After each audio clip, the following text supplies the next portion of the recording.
Software development कर रहे थे हम, जिसके अंदर हम लोग employ data entry automation software या फिर वेब एप्लीकेशन डेवलप कर रहे थे। मैंने आपको बताया था कि यहाँ पे हम अपने एम्प्लॉयज़ को ऐड कर सकते हैं, उन्हें सर्च कर सकते हैं, अपडेट कर सकते हैं, मॉडिफाई कर सकते हैं और डिलीट कर सकते हैं। एग्जाम्पल के लिए मैं आपको यहाँ पे एक डिटेल सर्च करके बताता हूँ, तो आप देखोगे इससे रिलेटेड सारे इन्फॉर्मेशन एम्प्लॉय के हमारे पास इस पेज के ऊपर लिस्ट हो चुका है। अब आप चाहें तो इन एंट्रीज को मॉडिफाई करें, डिलीट करें या क्लियर करें, ये टोटली आपके ऊपर डिपेंड करता है। इस सीरीज़ को फॉलो अप करते हुए ऑलरेडी मैंने आपको 4 वीडियोस यहाँ पे प्रोवाइड कर दिया है और आज ये हमारा 5th वीडियो है। तो अगर आपने इस सीरीज़ को अब तक फॉलो अप नहीं किया है तो वीडियो के डिस्क्रिप्शन में आपको कंप्लीट प्लेलिस्ट का लिंक मिल जाएगा, वहाँ से आप बाकी वीडियोस को भी चेकआउट कर सकते हो। आज का वीडियो हमारे लिए काफ़ी ज़्यादा इंपॉर्टेंट है क्योंकि यहाँ पे अब हम इस सॉफ्टवेयर के डेटाबेस कनेक्टिविटी के ऊपर काम करने वाले हैं, ताकि हम इसके डेटाबेस के ऊपर काम कर सके, बैकएंड के ऊपर काम कर सके और इसकी फंक्शनैलिटी को यहाँ पे क्रिएट कर सके, ताकि जो भी हमने डेमो में चेक किया था उस तरीके का हम इसे क्रिएट कर सके। वीडियो को स्टार्ट करने से पहले अगर आप हमारे चैनल पे न्यू हैं तो सब्सक्राइब करें, बेल आइकन को क्लिक करके ऑल नोटिफिकेशन को ऑन करें ताकि आपको लेटेस्ट वीडियोस की नोटिफिकेशन मिलती रहे। सबसे पहला काम जो आपको करना है वो ये है, XAMPP सर्वर को ऑब्वियसली आप ऑन रखोगे और अब हमें यहाँ पे MySQL की भी ज़रूरत है, तो मेक श्योर MySQL को भी आप स्टार्ट करें। अब तक जो हमने काम किया है वो हमारा सिर्फ सर्वर रिक्वायरमेंट था, अपाचे ऑन करते तो भी आपका काम बन जाता। अब हमें बैकएंड पे डील करना है और डेटाबेस पे डील करना है, तो मेक श्योर अब आपको MySQL को यहाँ से ऑन ज़रूर करना है। यहाँ से आप इसके एडमिन बटन के ऊपर क्लिक करोगे तो आपका PHP माई एडमिन का इंटरफेस खुल जाएगा, या फिर आप डायरेक्टली भी ओपन कर सकते हो इसको। आपको टाइप करना है localhost/php my admin, localhost/php my admin। और अगर मेरी तरह आप भी कोई पोर्ट नंबर यूज़ कर रहे हो तो localhost:8080 या जो भी आपने पोर्ट नंबर यूज़ किया है वो /php my admin, चाहे इस तरीके से करो चाहे यहाँ से करो, ये आपका ओपन हो जाएगा। यहाँ पे आपको जाना है न्यू, क्योंकि हमें यहाँ पे न्यू डेटाबेस क्रिएट करना है, तो सिंपली आपको न्यू के ऊपर क्लिक कर देना है।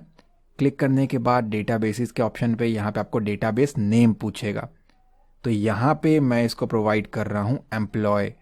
बाकी सेटिंग्स को छेड़ने की कोई ज़रूरत नहीं है, सिंपली आपको क्रिएट के ऊपर क्लिक कर देना है। आप देख सकते हो डेटाबेस क्रिएट हो गया और लेफ्ट हैंड साइड पे आप अपनी डेटाबेस का नेम यहाँ पे देख सकते हो। ऑलराइट, सो आप यहाँ पे देख सकते हो ये हमें कहता है कि भाई टेबल नहीं मिला, टेबल क्रिएट करो। ये हम बाद में क्रिएट कर लेंगे। फिलहाल हम यहाँ पे देख सकते हैं कि हमारा डेटाबेस बन करके रेडी है, तो इसका हम कनेक्शन स्टार्ट करते हैं। कनेक्शन स्टार्ट करते हैं से मेरा क्या मतलब है, ये मेरा फॉर्म है, मैं ये चाहता हूँ कि इसका लिंक हो जाए इस वाले के साथ, ठीक है। तो इस चीज़ के लिए मैं आ गया अपने फोल्डर के अंदर और ये हमने अब तक क्रिएट किया हुआ है। यहाँ पे आपको अपने फोल्डर के अंदर connection.php की एक फ़ाइल क्रिएट कर लेना है और इसके बाद इसके अंदर हम उसका कोड लिखने वाले हैं। ऑब्वियसली PHP मुझे यहाँ स्टार्ट करना है और उसके बाद क्लोज कर देना है। कनेक्शन इस्टेब्लिश करने का कोड काफ़ी ज़्यादा इजी है। आप यहाँ पे ले लोगे एक वेरिएबल आप जो मर्ज़ी ले लेना, जो भी मैं लेफ़्ट साइड में लिखूँगा वो वेरिएबल्स आप किसी भी नाम से ले सकते हो, प्रॉपरली काम करेगा। बट मैं जनरली लॉजिकल रखता हूँ ताकि जिसको देख करके हमें समझ में आ जाए इन फ्यूचर कि ये वेरिएबल क्या काम करता है। तो मैंने कहा $सर्वर नेम, वेरिएबल के अंदर कोई भी स्पेस नहीं आता, सर्वर और नेम के बीच में आप इसको ऐसा नहीं लिख सकते, अंडरस्कोर का यूज़ कर सकते हो, ये आपके ऊपर डिपेंड करता है। बट मेक श्योर स्पेसिस को यूज़ मत करे और कैपिटल स्मॉल के पंगे भी ना ले। वैसे तो चल जाता है बट या तो सारा ही कैपिटल रख लो या सारा स्मॉल रख लो, वो ज़्यादा बेटर है।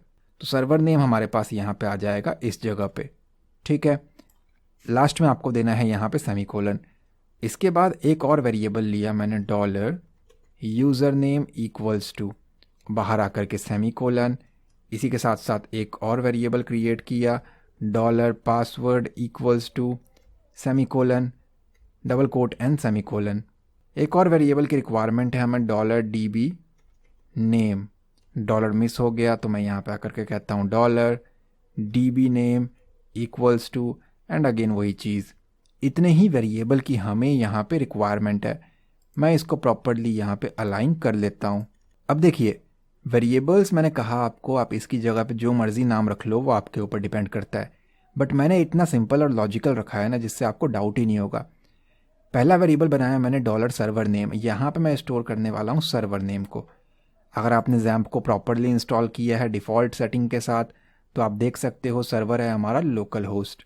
ठीक है, तो यहाँ पे आकर के मैंने इसको प्रोवाइड किया, सर्वर क्या है, मैंने कह दिया इसको लोकल होस्ट। ठीक है, आपको एज इट इज़ यही लिखना है। यूज़र नेम क्या है, जैम्प इंस्टॉल करते हैं तो बाय डिफ़ॉल्ट यूज़र नेम मिलता है रूट, एंड पासवर्ड उसका कुछ भी नहीं होता। अगर आपने अपने जैम्प सर्वर में या वैम्प सर्वर में खुद से पासवर्ड को कॉन्फ़िगर किया है तो पासवर्ड को प्रोवाइड करें, वरना बाय डिफ़ॉल्ट ये खाली रहता है। मेक श्योर खाली रहता है, मतलब खाली रहेगा। स्पेस भी प्रोवाइड ना करें क्योंकि वो भी एक कैरेक्टर है, खामखा आपका एरर आ जाएगा। डीबी नेम, कि भाई डेटाबेस किस नेम से क्रिएट किया है, तो हमने किस नेम से क्रिएट किया है, एम्प्लॉय नेम से। तो यहाँ पे आकर के आपको अपने डेटाबेस का नाम जो है वो प्रोवाइड कर देना है। तो ये जो भी हमने राइट हैंड साइड पे लिखा है ना, वो लेफ्ट हैंड साइड के वेरिएबल्स में जा करके स्टोर हो जाएगा प्रॉपरली, और इसके थ्रू हम अपने कनेक्शन को बहुत ही ईजिली स्टैब्लिश कर लेंगे। अब इससे पहले कि हम कनेक्शन स्टैब्लिश करें, मैं आपको डोमेन रेसर के बारे में बताना चाहूँगा। अगर आप अपने बिजनेस को ऑनलाइन लेकर के आना चाहते हो, आपको अपने लिए डोमेन नेम एक होस्टिंग की रिक्वायरमेंट है, तो आप domainresearch.com पे आकर के उन सर्विसेज को यहाँ से सेलेक्ट कर सकते हो। डोमेन रेसर आपको लाइट स्पीड की टेक्नोलॉजी प्रोवाइड करते हैं, pure SSD disc space, free SSL certificate, secured and 20 times server आपका फास्ट रहने वाला है। प्राइसिंग प्लान की अगर हम बात करें तो बेसिक प्लान स्टार्ट होता है 59 रुपीज़ पर मंथ से। इसके अंदर आप एक वेबसाइट को होस्ट कर सकते हो, 1 GB SSD की स्टोरेज है, 10 ईमेल एड्रेस क्रिएट कर सकते हो, 5 GB की बैंडविड्थ है और लाइट स्पीड की टेक्नोलॉजी है। पर्सनल प्लान के अंदर आप एक वेबसाइट को होस्ट कर सकते हो, अनलिमिटेड SSD की स्टोरेज है, अनलिमिटेड ईमेल एड्रेस क्रिएट कर सकते हो, बैंडविड्थ अनलिमिटेड, लाइट स्पीड की टेक्नोलॉजी है और प्रीमियम SEO टूल आपको फ्री मिलता है। सिल्वर प्लान के अंदर आप 3 वेबसाइट को होस्ट कर सकते हो, बाकी सारी चीज़ें सेम है और अनलिमिटेड है। एडवांस प्लान के अंदर आपको एक डोमेन नेम फ्री मिल जाता है, अनलिमिटेड वेबसाइट्स को यहाँ पे होस्ट कर सकते हो, बाकी सारी चीज़ें सेम है और अनलिमिटेड है। तो आप अपने बजट, अपने रिक्वायरमेंट के हिसाब से domainresearch.com पे आकर के प्लान्स को सेलेक्ट कर सकते हो। ऑलराइट, सो अब हमें यहाँ पे इन सबको आपस में कंबाइन करना है और कनेक्शन को फाइनली यहाँ पे इस्टेब्लिश कर देना है। तो इन सभी को आपस में कनेक्ट करना है, तो इसके लिए ऑलरेडी हमारे पास यहाँ पे एक फंक्शन अवेलेबल है, MySQL_connect। मेक श्योर इसको MySQLi करे। MySQL पुराना हो चुका है, लेटेस्ट में है MySQLi, तो मेक श्योर आप इसको MySQLi ज़रूर करें। ऑब्वियसली बाहर आकर के हमें सेमीकोलन लगाना है और इस जगह पे जो भी आपने वेरिएबल्स के नेम बनाए हैं ना, उसी सीक्वेंस में बारी बारी आपको यहाँ पे पेस्ट कर देना है।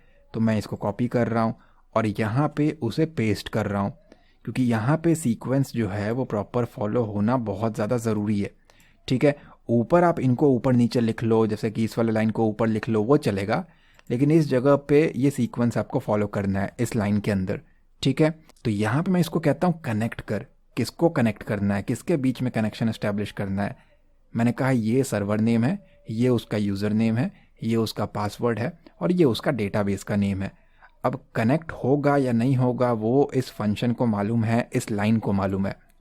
अगर आपने ऊपर की डिटेल्स करेक्ट प्रोवाइड की है, इस नाम से डेटाबेस एग्जिस्ट करता है, सारा कुछ करेक्ट है, तो एस्टैब्लिश हो जाएगा, वरना ऑब्वियसली ये नहीं होगा। तो मैं इस लाइन को कर लेता हूँ कॉपी, नीचे आकर के मैंने कहा इफ़, अगर ये हो जाता है, सेमीकोलन नहीं आएगा लास्ट में, अगर ये हो जाता है तो क्या कर। अब आप देख सकते हो इतना लिखना कंजेस्टेड है और अच्छा नहीं लग रहा, तो हम क्या करेंगे, यहाँ पे एक वेरिएबल बना लेंगे। कनेक्शन है तो $कॉन नाम से बना रहा हूँ, आप अपने हिसाब से बना लेना। $N लगा रखा है मैंने, आप सिंगल N भी दोगे तो भी कोई दिक्कत नहीं है। तो यहाँ पे इनका कनेक्शन इस्टेब्लिश होगा और वो स्टोर हो जाएगा इसके अंदर। अब इसे तो पता ही है कि कनेक्शन बना है या नहीं बना, तो मैंने कहा इफ़ $कॉन, अगर ये हो गया तो क्या कर। मैंने कहा फ़िलहाल कुछ नहीं करना, बस एक सिंपल सा मैसेज प्रिंट कर दे। क्या प्रिंट कर दे, कनेक्शन सक्सेस या फिर कनेक्शन ओके, जो आपको सही लगता है। या तो कनेक्शन बनेगा या फिर नहीं बनेगा। अगर नहीं बनता है तो मैंने इसको स्पेसिफाई किया कनेक्शन फेल्ड का एक मैसेज पास कर दे। ऑब्वियसली ये भी आपको इको के अंदर रखना पड़ेगा, सो मैं यहाँ पे आकर के इको करा रहा हूँ इसको भी। तो ये हमारा ओवरऑल कोड बना। अब इसको कनेक्शन फाइल को हम यहाँ पे रन करके देख लेते हैं। तो यहाँ पे आकर के मैंने इसको कनेक्शन पे क्लिक किया, कोई भी मैसेज मुझे यहाँ पे देखने को नहीं मिल रहा है। ऑलराइट, मैंने गलत फोल्डर ओपन कर दिया, वो एक्चुअली एम्प्लॉय 1 है। तो आप देखोगे कनेक्शन ओके का मैसेज मेरे सामने आ रहा है। अगर आप यहाँ पे कुछ फॉल्ट करते, पासवर्ड है नहीं बट आप ज़बरदस्ती प्रोवाइड कर रहे हो, तो यहाँ पे कनेक्शन फेल हो जाता। अब ये अगेन हिस्ट्री का फॉल्ट है, ठीक है। हिस्ट्री क्लियर करते ही ये आपका एरर दे देगा। अब अगर मैं कुछ ऐसा कर दूँ, यहाँ पे आकर के सेव एंड रिफ्रेश करूँ, तो आप देखोगे एरर दे रहा है, कहता कनेक्शन फेल। क्यों फेल हुआ? Unknown database. कहता ये डेटाबेस क्या है भाई, मुझे नहीं पता, ये तुम कहाँ से ले आए। अब ये वार्निंग पढ़ के आपको समझ में आ जाएगा, बट जनरली हम वार्निंग्स को तो रखते ही नहीं है। वार्निंग को हम दूर कर देते हैं। कैसे दूर करते हैं? एरर रिपोर्टिंग लगा करके। तो यहाँ पे आकर के मैंने कहा इसको एरर अंडरस्कोर रिपोर्टिंग। भाई एरर दिखाना है क्या? मैंने कहा 0। 0 का मतलब होता है प्रोग्रामिंग लैंग्वेज में फॉल्स, नो, नहीं दिखाना। तो इससे मेरा वो वार्निंग का लाइन उड़ जाएगा और अब आप कंफ्यूज हो जाओगे कि कनेक्शन फेल हुआ है तो आखिर हुआ क्यों है, ठीक है। तो ये सूटेबल नहीं है। अगर आप लोकल होस्ट का ये भी गलत कर दोगे तो नो सच होस्ट नेम का एक एरर आता है, बट क्योंकि हमने वार्निंग को रिमूव कर दिया तो वो भी आप नहीं देख पाओगे। तो यहाँ पे आकर के मैंने कहा डॉट MySQLi, मेक श्योर हर जगह पे MySQLi ही आपको लिखना है। तो मैं यहाँ पे कहता हूँ MySQLi अंडरस्कोर एरर, आई मैंने यहाँ पे लगा दिया। I think MySQLi underscore connect underscore error, ठीक है, कि भाई कनेक्ट क्यों नहीं हुआ, ज़रा बता हमें उस एरर को। तो अब ये हमें बता देगा। अभी कहता कनेक्शन ओके, और अगर मैं यहाँ पे कुछ मिस्टेक कर देता हूँ, जैसे कि मैंने ये डेटाबेस का नाम बिगाड़ दिया और यहाँ पे आकर के रिफ़्रेश करूँगा, तो उसके बाद बोलेगा कनेक्शन फेल, क्यों? अननोन डेटाबेस है। तो इस मैसेज को भी आप यहाँ पे देख सकते हो। तो मैंने यहाँ पे कोड को प्रॉपर पहले की तरह साफ़ सुथरा कर दिया है, जो कि आप यहाँ पे देख सकते हो। तो इससे क्या हुआ, ये मेरा कनेक्शन जो है वो इस्टेब्लिश हो गया। अब इस कनेक्शन जो इस्टेब्लिश हमने किया है वो हमारा हुआ है इस एम्प्लॉयड डेटाबेस के साथ, ठीक है। अब इस इस्टेब्लिशमेंट को मुझे इस पेज के ऊपर लेकर के आना है। तो ये सारा का सारा कोड जो है ना, वो एक्चुअली आप डायरेक्टली form.php पे कर सकते थे, बट मैंने सोचा क्यों ना कोड को सेपरेट रखा जाए, इसीलिए कनेक्शन की सेपरेट फाइल बनाई। तो अब मैं क्या कर रहा हूँ, उस फाइल को यहाँ पे लिंक करा रहा हूँ। तो मैं यहाँ पे नीचे आ गया, सारा काम ख़त्म होने के बाद कौन से पेज पे हूँ, form.php के ऊपर। यहाँ पे मैंने PHP को स्टार्ट किया और यहाँ पे बंद किया। मैंने कहा इस पेज के ऊपर एक चीज़ इंक्लूड करना है। क्या इंक्लूड करना है वो हमें यहाँ पे बताना पड़ेगा। आपके कनेक्शन का नाम क्या है? पेज का नाम connection.php है। तो यहाँ पे टाइप करो आप कनेक्शन, कैपिटल स्मॉल का ध्यान रखना, .php। मैंने कहा ये मेरा जो form.php है ना, इसी पेज के ऊपर कनेक्शन की फ़ाइल को भी जोड़ दे। अब अगर मैं यहाँ पे इसको रिफ़्रेश करूँगा तो आप देखोगे कनेक्शन ओके का मैसेज आपको मिल रहा है। यानी कि वो सारा का सारा कोड जो कि मैंने कनेक्शन वाले में किया हुआ है, ये हमने इसको यहाँ पे कॉल करा लिया बहुत ही ईजी तरीके से।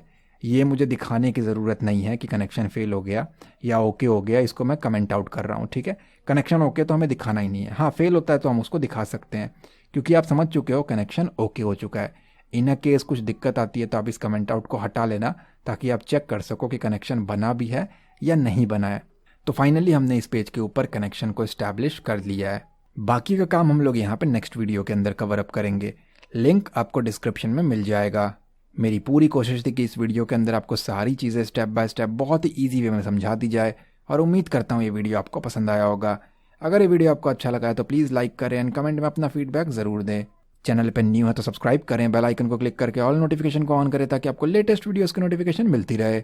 मैं मिलता हूँ आपसे अगली वीडियो में। Thanks for watching guys.